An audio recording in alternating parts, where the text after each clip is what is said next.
నువ్వు ఐఐటీలో ఫెయిల్ అయిన వాడు కంటే ఆంధ్రప్రదేశ్లో ఏ కాలేజీలో అయినా బీఈ పాస్ అయిన వాడు ఎక్కువ తెలివైన వాడని ఎవరైనా అంటారు. ఇప్పుడు మీరు అందరూ గొప్పగా చెప్పుకునే కంప్యూటర్ సైన్స్ అసలు పనికిరాని science.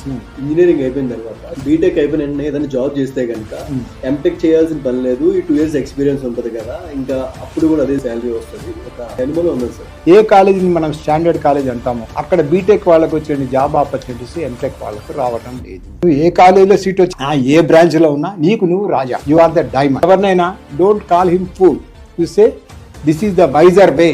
So all computer people are earning, no doubt. You are the crown of the country. I am accepting. But what is your life is my question. ఒక ప్రైవేటు ఇంటర్మీడియట్ కాలేజీలో suicide చేసుకున్నాడు. ఎందుకంటే చదవలేక.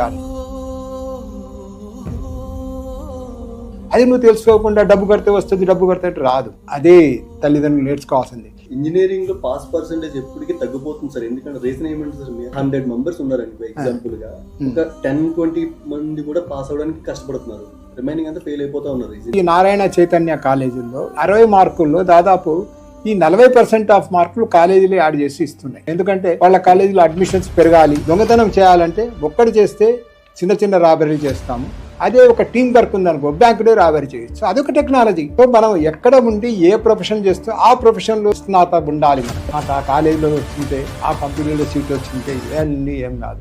నువ్వు ఏం చేయగలవు చెయ్యి.